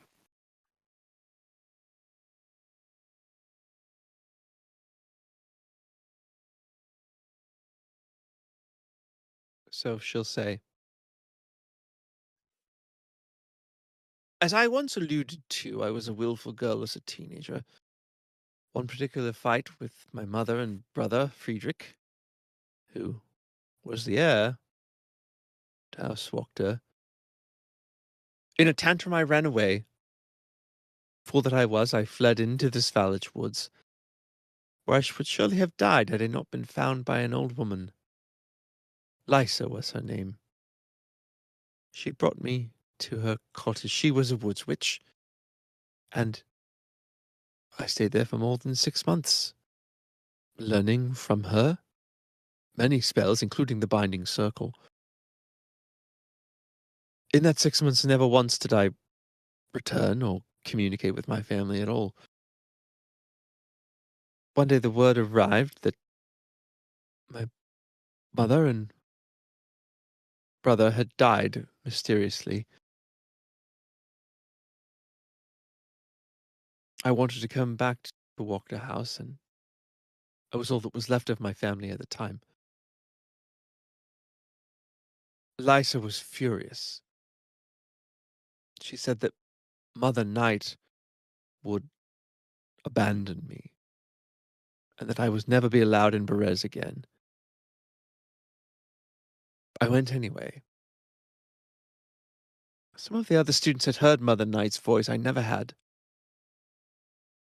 When I arrived back at Wachter House, I was totally alone, and, well,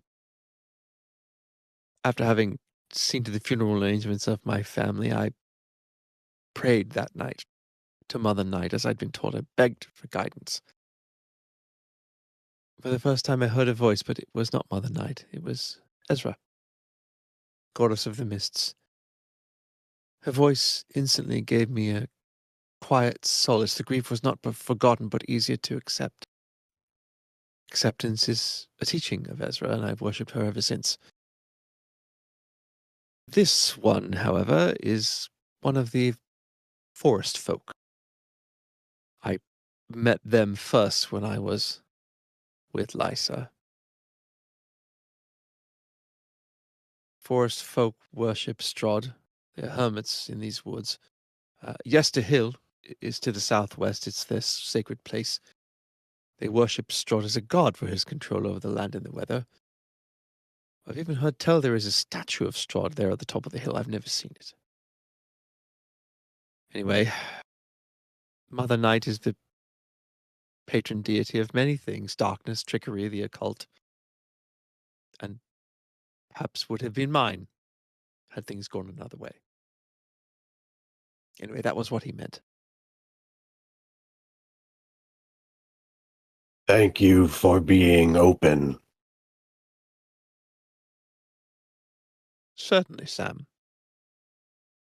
You'll be as open with me, I'm sure. At your service. The journey continues, and another hour passes, and you start to descend into this mist-filled valley, and you see it, the windmill. There's a path leading through the trees, and the windmill is sort of raised up on a very small hill. Looking more carefully at it, the edifice of it is domed, almost with an onion pattern on the top. It is leaning to one side. The bricks, their walls, there are brick, and windows are absolutely grime covered. There is sort of a flimsy doorway. It's directly in front of you, sort of a decrepit platform encircling it. It looks like there have likely not been any cosmetic or structural improvements since it was the Durst mill. But it is still standing.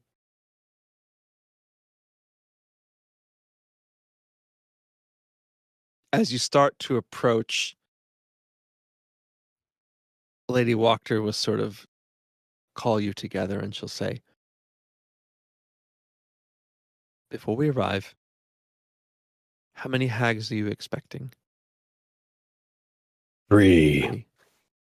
What is your plan to get their true names? We need to get a look at the contract that governs their coven. We have a good sense of where it is, but not a great certainty of how we'll get access to it. Find their hidey hole. See, I told you. Very well. Are there windows like above? There are windows. They are as caked with dirt as you can imagine. They're Okay. almost completely opaque, at least from here. And no like She'll say- holes in the roof or anything. I'm sorry. No, you're fine. No. There don't seem to be any holes in the roof. None that are obviously visible. I'm sure, as is Gummer, that there are holes in the roof, but they would be little holes rather than something big, but certainly possibly usable. By a spider, Like- maybe. Sure. Lady Wachter will say, and if there are prisoners, we will bring them out before the circle. Do we agree with this? Victor Yes. said he'd help with that. I can help. And must we fight? Is there any plan to sort of barter with these women? Perhaps we could all walk away from this. Oksana wanted to speak. I think we should try that first. All right, then. If it does come to force, once we raise this binding circle, what are your... Well, do you have any sort of plans on how to fight them? With silver. All right, then. And magics. Victor, you know what you're doing? Yes, I will hang back not too far, and once we know what we're doing, I'll be ready. Very well. Just so that you don't have to tell me anything, she'll take the crow off her finger and she'll pop him up. And as the crow flies towards the windmill, he completely vanishes. All right, then I'll be ready. I begin to wonder whether you even need our assistance. Between you and Victor, I'm surprised the town had any problems at all. We have our moments, but they are just that. At any rate, we'll be here. You are now at the path which winds its way up toward the windmill. And the Shall I sad knock little on the doorway. door? Sam, as you go to knock on the door, you do notice it's very flimsy. I will knock gently. You do. You hear a familiar voice. Just a moment. I don't move as well as I used to. She'll open the I door, will wait. and the tiny little figure, barely 5 feet tall, of Morgantha says, "Oh, I remember you. We met on the road just there. You've come to visit me. How wonderful. Come in. Come in." I will go in. Mm-hmm. Yes. So you enter this room. It's been converted into a kitchen. It, however, is absolutely disgusting. There are dirty dishes in piles all over the place. There's a chicken coop filled with chicken and chicken shit. You also hear toads croaking. You don't actually see toads anywhere, but they're very clearly loudly croaking. There's an oven here. Sweet smell of pastries comes to it, but it's mixing horridly with an absolutely burning stench that seems to be coming from a completely open barrel in the center of the room. She'll What's say, in the barrel? Oh, the light of love and dreaming Ooh. doesn't come. It comes with a cost, you see. I'm happy to say, I'm sure you've come for dream pastries. I imagine you've enjoyed what you've had. This batch is not quite ready, though, so let's make small talk. I would Sam looks at Oksana. I would love to hear more about everything that you do here, including how you keep your place so seasoned and well marinated. I'd also like to know, how do you make these pastries? I'm thinking of writing an article about how wonderful these pastries are, especially Oh. where you keep very important things, such as recipes or ancient things. Are your daughters around? Stop. First things first, Oksana, go ahead and make a deception check. Oh no. It's like, don't we already know where the hidey thing is? That's the one thing we do Oh, know. fuck you. I wasn't paying attention. Can I back it up? Can I back it up and say something else? I was paying We- attention. We have we do a diagram, but you never within- know. Within reason, you may back up and say something different. You must deceive, though, and you must use whatever roll you have used. If you I have haven't rolled already. yet. Okay. Well, I also would, love to hear everything there is to know about the baking process. And I can imagine it is so labor intensive that you must Oh. have little helpers that Oh, yes. you have beyond your daughters, because we know that you have taught them well.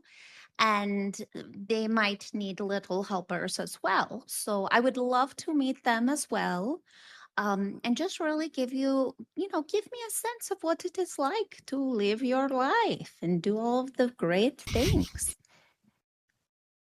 We'll have the deception check now.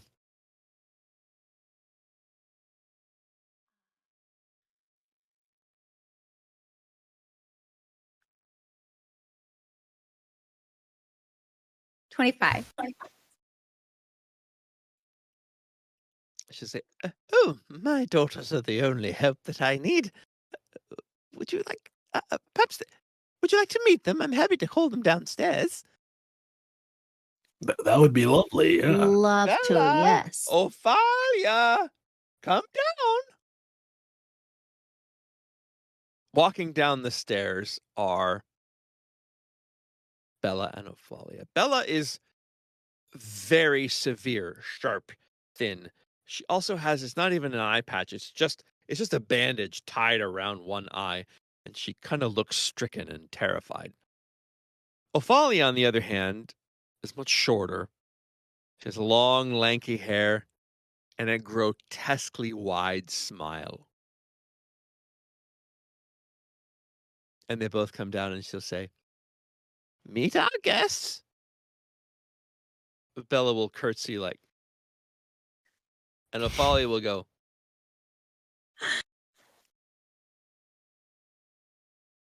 "Yes. We are the dream team." Ah, See what I did there? I see because of it. Yeah, that's Clever. good. He's great. Been working on that one for 40 years. Did not disappoint. Ha. That is him very much happy in laughter. At any rate, here we all are, happy to meet you. The pastries will be ready in some little time. Are you the only people on the property that could, maybe we take group I was about to say group picture. Group painting or like memory Are memory you busy moment? for the next 8 hours? Or maybe we take, I don't know, I'm sure there's some spell that Cormac has that he, can like give you. I don't know. Let's see, what other people do we have here? I would love to see if they have, helping hands for these pastries. I don't know. We are, of course, the only people here. Beings? I wonder, why do you keep asking about other people?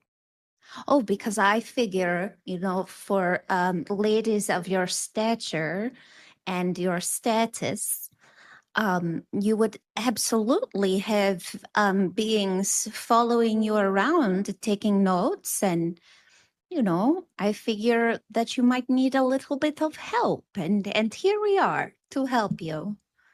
But if you don't need our help and would not like us to learn more about your wonderful place, then this is okay. I'll have you make another deception check, this time with disadvantage for pushing your luck. Damn. I don't want to get us into a fight, guys. I feel like we always lead with Oksana as the face of the party in these situations, and I don't know if it's our best strategy. No offense, Bro. but I don't know if it's our best strategy. You tell Yeah, me. What's your But charisma? leading with the paladin who wants to kill them immediately probably isn't our best strategy. It's a dirty. I am giving way. Wait, what is it? Deception? Yeah, that's a dirty 20. Disadvantage is a dirty 20. Oh man, I forgot about that. Damn, I was so excited. It could still be. You have very high numbers. Cacked. Well, when they kill us, I'll come back. That was a and say, nat 20. Oh, So it is a dirty 20 with It's a dirty disadvantage. 20. Okay. Well, you sort of have all the help that we need. This small talk is not nearly as interesting as I'd hoped it was. Bella and Ophalia, perhaps you might like to go upstairs? If you don't mind, we had talked on the road and mentioned that we had kind of in passing met the Dursts. So we'd love to see the whole yes. thing if we could. Kind of, put the ideas to all the information that we've already read about. Well, yes, of course. You've already seen the kitchen. The most important part of the mill, of course, is the mill stone. Just this way.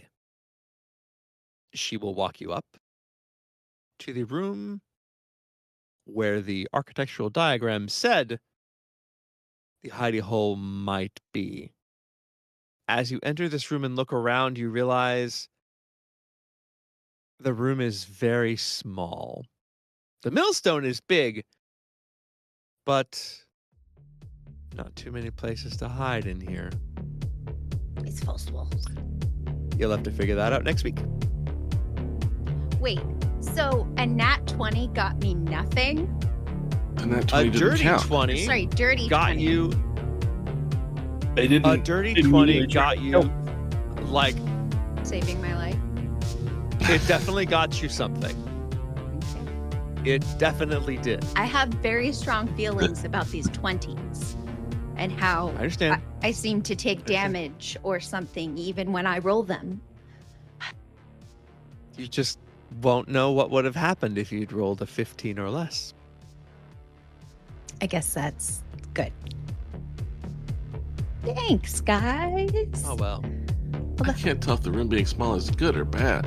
Oh, it's bad. It's bad for us. It's all bad for us. Like, can Gummer fit through the door? Like, It's not the doorway. It's sort of the you're in the millstone is just huge. absolutely enormous for grinding up all the grain and Right. nothing else. Mm. Dun dun dun. All right, guys. Fun as Thanks. always. Fun. Thank you. See you guys next week. Yeah. A good one.